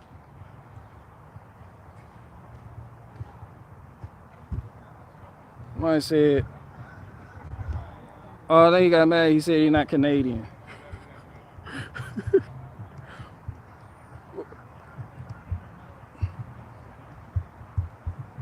Yeah, y'all don't have shit. Y'all don't have shit. Y'all got some land y'all carve out for yourselves. We all like, this what we gonna do us? This what we gonna show y'all what the fuck this anarchy shit about. Y'all don't even have that shit. Cause all the faggots will move there. And all the faggots will move there and say, the self-governance, as long as I'm not hurting anybody, as long as y'all gonna have a land full of faggots and demoralized people. And then the Christian anarchists gonna get to beefing with the pagan anarchists. They don't want to live their life according to scripture. Eventually, then you're going to have to say, hey, separation of church and state. And what's that? Fucking laws and more laws. Anarchy just going to lead to more laws. Anarchy going to lead to more laws. You carve out a place for yourself, talking about that anarchy shit, your neighbor move in, and he puts like 12 apartment complexes on his 10-acre land. And you like, yo, what the fuck? Before you know it, traffic real fucked up. More and more Nissan Altimas move in the hood. You know, you can't tell that man a damn thing. That's his property. That's his property. It doesn't matter what your community, it doesn't matter what people get together and say. Nigga want to block off a street so he can have a block party. And you like, yo, what the fuck? This the only way I can get home though. Michael Malice gonna come out there to mediate. Well, guys, we have to listen to both parties. We just have to, could you not play your music loud as hell at 3 in the morning? Some people have to go to work. Yeah, they do. I know my pants are extremely tight. I know, I'm very fond of Blair White. I am. I like Blair White. Hey, nah, y'all some faggots, man. Get the fuck out of here. That's why I said, people thought, man, y'all don't, that's why I said my zombie apocalypse group has rules, homie. That shit gonna be structured than a motherfucker. The government is not absolute.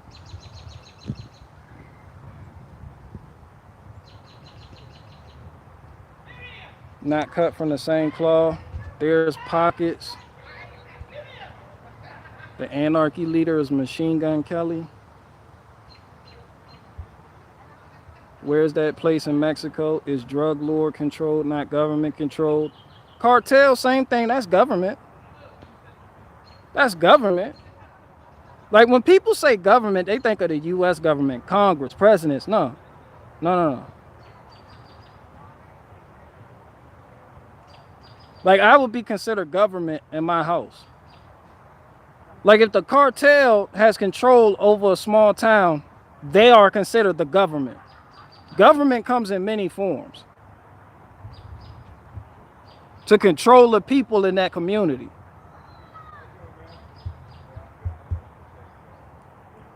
That's why they say a dictatorship is a form of government. Yeah, I said Jerome Powell is your president. Like fuck it, leave it to Beaver. I dropped that shit. That's like one of the first time like conservatives really got mad at me. Because I called them a bunch of bitches because they was crying about Biden. And they were. And they was like, we're not crying, at least we're not. And then their excuse was, at least we're not burning cities down like the liberals. Man, listen, that BLM shit, when they was burning shit down, that shit, man, they was running scams. Like I joke about them going in the AutoZone and stealing Buick water pump. Them folks was running scams. Them folks was running insurance scams. Them niggas was, that shit was coordinated. Them niggas was getting paid. Them there was some backhand shit going on. Like come in and flame this shit up, fam, so we can collect this insurance money. They was running scams. Like y'all think that shit. Y'all think niggas was really upset? Niggas ain't doing. Them niggas was running scams. They was making money. They was what? That's money laundering. They were washing money.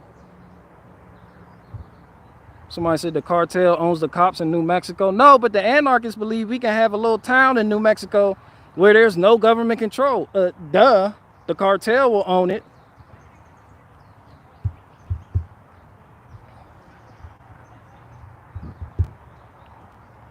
Man, hell no. Them niggas was running scams. And then people, the Republic, at least we're not burning things down when we don't get our way. Them niggas was running. That's why you seen niggas burn this shit down, man. That shit, they had so many backdoor deals going on. There was so many operations going on during that shit.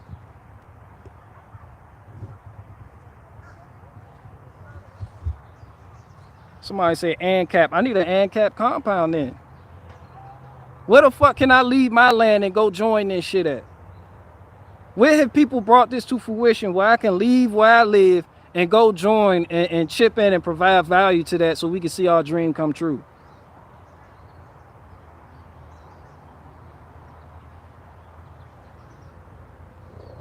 Like, where's solid doctrine that we can hold fast to in times of uncertainty, where people may not know what to do about a certain situation?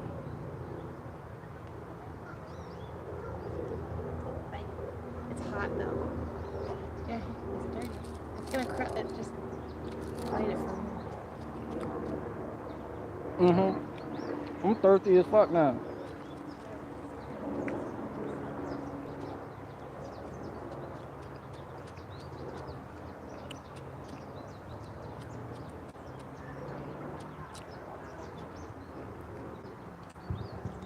Nicholas Canada said we have all that seriously. Shout out to you, Nicholas Canada. I like you.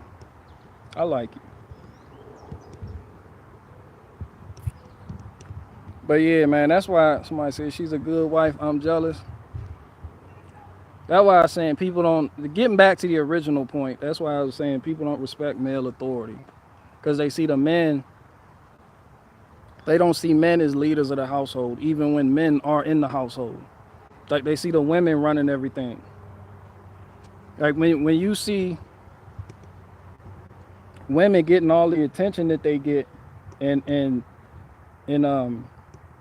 positions of authority, especially in like, so did you try it? Did you flip the eggplant?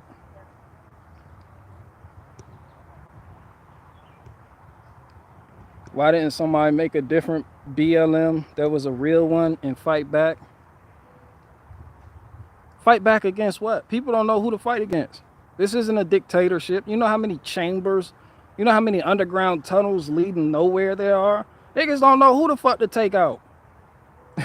That's why I said that this Democrat Republican shit, this form of government, this shit muddy the waters. Niggas don't know who to smoke. You can't just take out somebody. That's why all niggas did was get together, come together collectively and beg the white man for more privileges. The fuck else they gonna do? What the fuck else they gonna do? What niggas gonna do beside that? Be people. Ain't nothing BLM could do. But once you're considered an American, that's it. There are no reparations. And then people bring up the Jews. They pay Jews reparations, yeah, nigga, because they had their own shit. Like, you've been absorbed. You're American. Your culture, American. America can't pay itself. You can't pay yourself. Well, you can if you own a business and you take out some money and you pay yourself and declare it as income. All that other good shit. You can't pay yourself. Niggas want to be everything but Americans. Niggas are Americans. So all that reparations and marching for equal opportunity and stop killing us in the street, niggas don't care. That shit don't matter. Nah, you pay other countries reparations. You pay other groups of people who don't have American attached to their name. Except for Native Americans or whoever the fuck else. Nah, you get it to the Japanese folk that started settlements. Bro, once you've been ingrained, that's it. All that shit out the window. You are part of the machine. You are. Somebody said, you listen to Bryson Gray? Nah, he do that rapping shit. I don't like that rapping shit. I respect Bryson Gray as a man, though. He like one of the only few people that were like, nah, when they try to bully him on TikTok, and all the conservatives came together against him because the conservatives felt like he was too homophobic. And he stood his ground. Shout out to Bryson Gray. I just can't get behind that rap shit. I don't do that. I don't do that rap shit. That shit, nah. I don't want to hear that shit. I don't want to hear how good the Republican Party is in a rap format. I don't give a fuck about Ukraine flags in the bio in rap format. I don't give a fuck about MAGA. I don't give a fuck about that. I don't give a fuck about that. You can't rap your way out of there. You can't rap your way into winning a culture war. You win the culture war by holding fast to your own. The people that's already in your culture. You don't win a culture war by trying to appeal to a different culture to absorb them. That sounds like where the Roman Catholics fucked up when they were conquering nations in the name of Jesus Christ, and then started adopting all the pagan practices just to get them on board, and it watered it down. That's the same shit Republicans doing. We got to win the culture war. Yeah, in a culture that you didn't consider yours in the first place.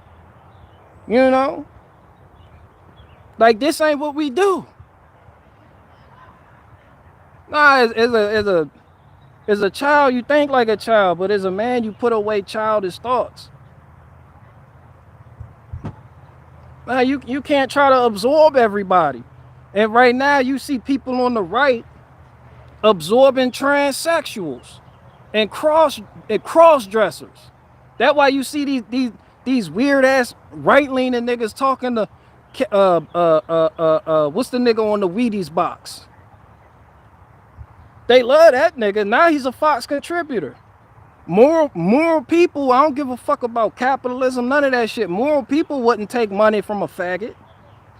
Cause that ain't what they stand for. And they know sooner or later you're gonna have to pay Peter by either giving the faggot a voice on your platform, which is supposed to be against that, or whether it's promoting that to the children in the form of being Republican. See, they want to monopolize faggotry. That's what the right wants to do. See, moral men, they turned down money and said, nope, we not about that. Keep your money. Keep your money. But now, it's like, give us your money. The faggots, they can do all the faggot shit just as long as they're on the right. And then you don't believe me, why the fuck the Wheaties box nigga is a Fox News contributor? Why did Republicans come after me in emails when I made fun of Blair White's hand and foot size? Why did Republicans come after me when I dropped that video a long time ago and I said Blair White has lichen hands? And all these Republicans came after me. It was like, first of all, it's a she. You should respect that. Second of all, she's also pushing back against the gay agenda. This is what these soft ass niggas said. That she's pushing it back against the gay agenda. She's on our side. I said, how the fuck is that boy that's dressed like a girl that fucks guys pushing back against the gay agenda? His life is the gay agenda. Nah, it's what people do, not what they say. Fuck what people say. Look at what they do. Look at how they live their life. You can't tell me he's against the LGBTQ agenda and that nigga goes home and fucks a guy every night. Nah. Fuck no. Nah. Somebody said gross. That's what they do, but they want to bring it to you. So now the kids coming up now under this current form of conservatism and looking up to these Republicans, they're not going to think nothing is wrong with homosexuality. They're going to think something is wrong with homosexuality when it doesn't align with right-leaning talking points. All anybody cares about is talking points. If y'all notice that. That's all they want is talking points. All they want is talking points. Nobody really wants to do. This is why you'll have a lot of speakers on the right. They'll tell you, hey, we got to stop wearing these masks, and the mask is bullshit. But yet they'll put one on so they can go take a trip to a speaking engagement and get paid $30,000 for speaking at a college. So they can go on tour. They'll wear that motherfucker. They'll be taking pictures like this. They'll be dead ass taking pictures like this. Hey guys, I'm on my way to another college campus to make $60,000. Don't wear your mask, the muzzle of shame. They want to muzzle us. They want to legalize freedom. They sell legalized freedom t-shirts right next to the infant mask. Y'all can be fooled by this shit. I'm not. I know above all else, these conservatives worship money. I'm not even talking about the ones on TV. I'm talking about the ones on YouTube. I'm talking about the YouTube ones, homie. I'm talking about that shit small. And then it goes up. They want money on a social media level. That's all it's about. This shit brings in the money. Nobody wants to do what I do. Nobody wants to give up making $10,000 a month online, not really doing much of nothing, so they can live a life of chopping wood, doing junk removal, hauling away junk. Nah, that's work. That what working folk do. That sound like too much work. That sound like too much work. That sound like you don't know if you actually gonna get paid for a week. No, nigga, fuck no. You only make what? You might make $3,000 one month and $6,000 another month. Fuck no, nigga. I'm making $40,000 a month doing this shit, and you working harder than me. Look at your shirt. You sweaty. Why the fuck I want to do that? I can get on here, give these people bullshit. I could preach anarchy to the people and make more money than you're making selling firewood, doing junk removal, building shit for people. Nah, nigga, I'm gonna get on here on this anarchy shit. I'm gonna sell a book. I'm gonna sell a book on anarchy. And in that book, I'm gonna purposely leave out how we can actually make this shit happen. Yeah, all people want is talking points, homie. You doing it wrong. These people will email me and say, you doing it wrong. You were making all that money and you want to do what? Nah, nigga, that's not what you supposed to do. You supposed to monetize that shit. You supposed to have the shirts jumping. You supposed to have the merchandise going. Yeah. You supposed to monetize that shit. So you see this, and this is why you people say we can't have nice things. Because this is what it's about. This is what it's about. So on this level, it's like, yeah, nigga, the money. Now on this level, when you start getting on TV, it's power and narratives. That's all it is. They want power. They want to control the narrative. The lower level people think it's all about money. The people higher up, they know it's not about money. No one gives a fuck about race, skin color. The higher, that's for you poor niggas. The higher up you get, that's why you see Jay-Z working with them white folk. That's why you see them white folk working with Jay-Z. Don't give a fuck about that shit. That's for you niggas. That's to keep you low-level niggas down. That's to keep you low-level crackers down. That's for y'all. Them niggas, they know better. They know that shit don't got shit to do with the price of eggs in Chinatown. They know that's why they all working together. That's why they all working together. That's why you have so much of this white money. These white boy got that money. Why, good. They sit up there eating Buffalo Wild Wing, counting their money while they sell you a white ethno state. But that shit don't never fucking happen. That's why you got all these black billionaires. Wow, they count their money eating their Buffalo Wild Wings. And they sell you this black power shit. We gotta get our own. But yet they working with the white man. They working with the white man. Eating cube cheese with the white man. Come on now. The fuck these black billionaires, they got enough money, get some land, go put some black folk on land. And build a black community, black hospitals, black everything. You do it. Don't wait for Congress. Don't do the 501c3 shit. You do it. You do it. You got the money. Go Jay-Z pop with Jay Prince. Go pop with Diddy. Since y'all love black folk, go pop with Diddy. Go make some shit happen. Go get some land. Go build communities. Go farm. Make farming in the black community great again, since you niggas believe in the community. But they don't. They stay up top counting their fucking money. Where you seen Michael Jordan at? Billionaire. Where that nigga at? Nowhere. Niggas done forgot what the fuck he looked like. Where Oprah at? What Oprah doing? Oprah building schools in Africa. For them African children out there. What about the children right here? What about the nigger babies, right? What about the nigger children right here? Fuck you fucking with the African children for? It's nigger children right here. The more they get up and stay, they don't give a fuck. No one cares about race at the top. They really don't. They really don't. They all intermingle and shit. That's for you lower class folk.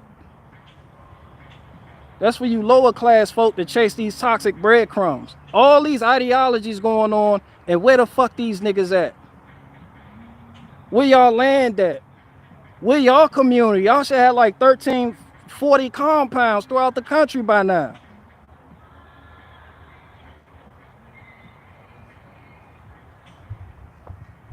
You got people hardcore pushing that shit, but that's because they online. They on the internet. It's easy to talk that shit on the internet and get people interested in buying your book.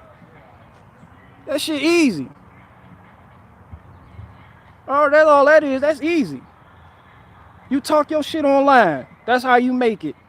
And then when you get to a point where you can actually pull somebody up or help your ideology or purchase a community where you could put nothing but white folk in there, you do the opposite.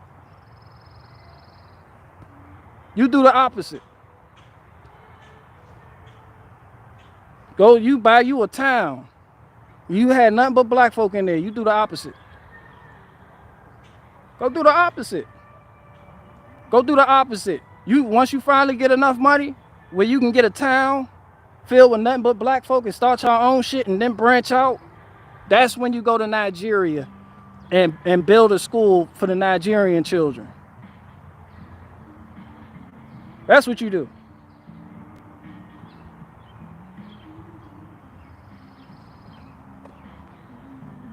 As if them niggas over there matter. We don't get no fucks about them over there. We don't get no fucks about it. See, they told you all your skin folk, that's your people. No, the fuck that's not. I mean, they ain't kin to me. They ain't digs. I don't know who the fuck them people are. I'll never see them people. Nah, I care about the people I see in my community. The people that I gotta look in the eye when I go to the store. The people I talk to. My neighbors that need help. The guy that runs the barbecue joint down the street. The customers I have. Them my people. Them my people. The people I wake up and throughout my day I gotta say hi to. Hey, how's it going? The people I see every other day doing my daily activities. The neighbor driving his vehicle down the street. You shoot him. Them my people. Everything else to me is considered metaverse, and that shit isn't reality.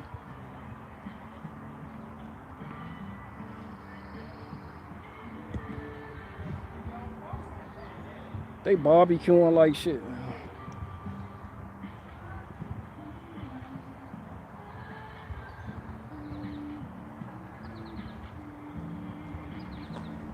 Yeah, that's all I'm saying. Like I despise.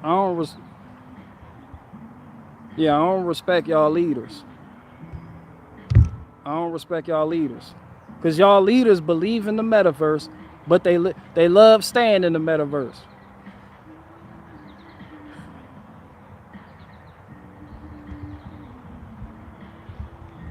They love staying in the metaverse.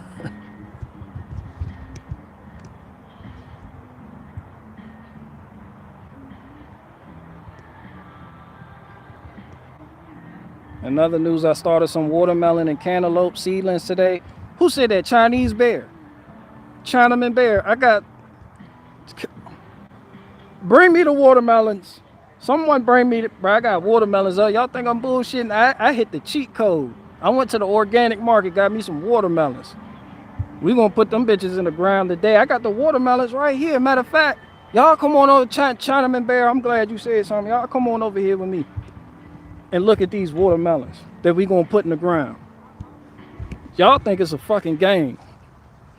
I'm glad Chinaman Bear said something about that. Look at these watermelons. Look at these watermelons. You see Chinaman Bear?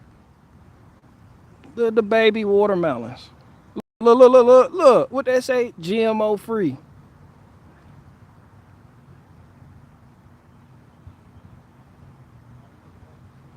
GMO free watermelon.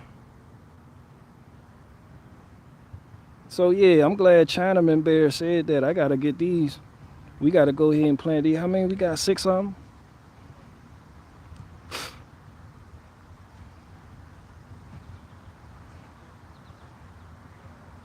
I mean, we got 6 of them.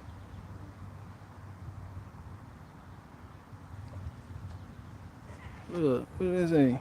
Y'all thought I was bullshit. Nah, we got 6. I know it's 5 here. I got another one up front. It's 6.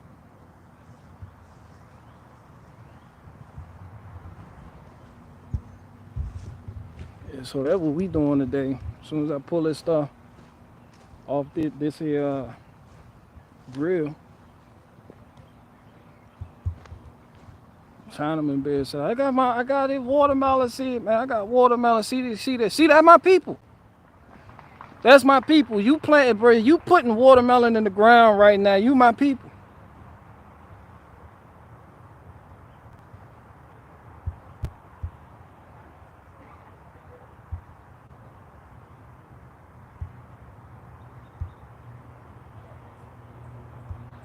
I'm putting lima beans in the ground right now and white sweet corn. Better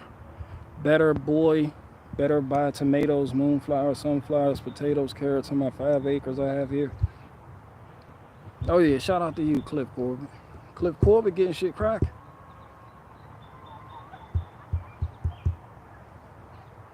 Cantaloupe too, you gotta. Nah, I don't know about cantaloupe.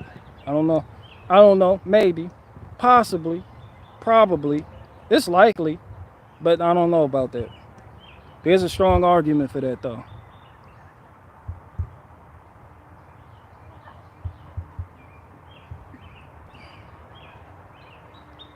BG, do you like melon?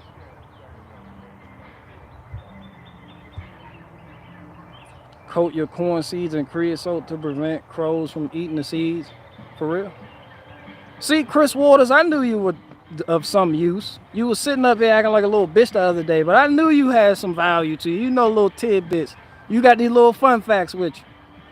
I knew I was keeping you around for a reason. You were acting like a little bitch the other day, though. Don't lie. Thanks for that little fun fact, though. And stop acting like a bitch. I'm about to put everybody out. Everybody get out.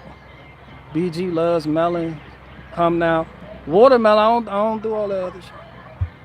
Chris Water said I was acting. I could tell. I might try that. They partying. I hate living next to like a little park.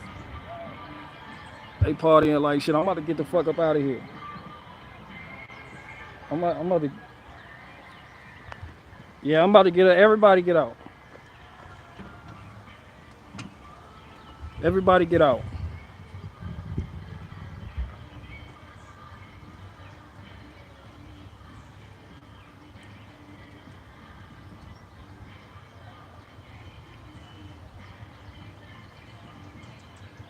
Yeah, y'all don't know nothing about that eggplant. Y'all don't know nothing about that. Look at that maple wood. The maple wood smoke. I can't even say smoke. I've been grilling. Looks good, but I ain't eating no eggplant. You gonna eat the final product. You gonna eat that baba ganoush. Who said that? You eating that baba ganoush. Bobby Baloney, you eating that baba ganoush. Somebody said needs meat in there. No, it don't. It's good like it is. I don't need no meat on this grill. They good just like it is. We got the zucchini, got the eggplant, we got the kale going, got kale chips. We got the Brussels sprouts. We got the Brussels sprouts. Nah, homie. Oh, right over a bed of Maplewood coals. And I got the chestnut going. I got the chestnut oak that I got to split.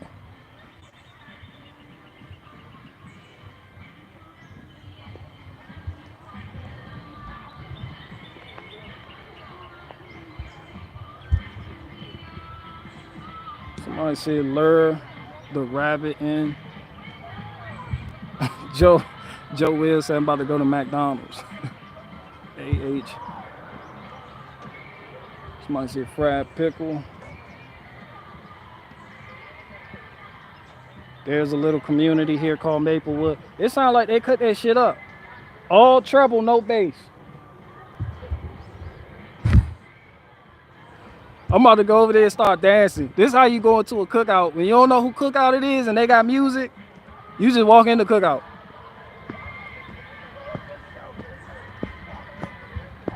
They would be like, oh shit, he dancing now.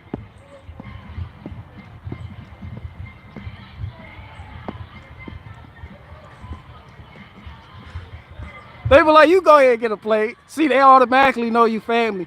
Only family is that comfortable to just dance all wild at a family cookout. So they're not gonna think you not family. You just go there, they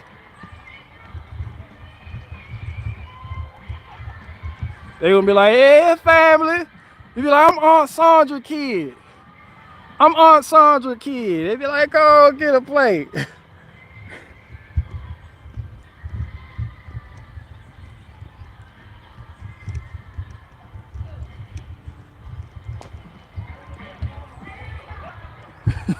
be like, you go ahead and get a plate. Searching for that real love. Someone to name my heart deep, real love. Yeah, Aunt Sandra sends her best. She ain't here. She's still in North Carolina. And that's when you say, when they be like, where Aunt Sandra? You be like, she's still in North Carolina. She couldn't make it. She sends her best though.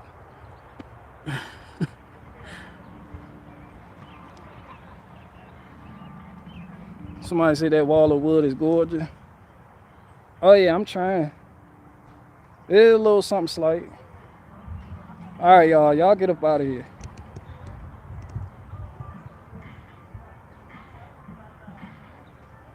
Jessica, she said, but not with that dance. That how you dance? How you supposed to dance? Jessica, that look like some shit you would do at a cookout. Where Jessica she go? Jessica, she talking about not with that dance. Jessica, you look like that. How you dance?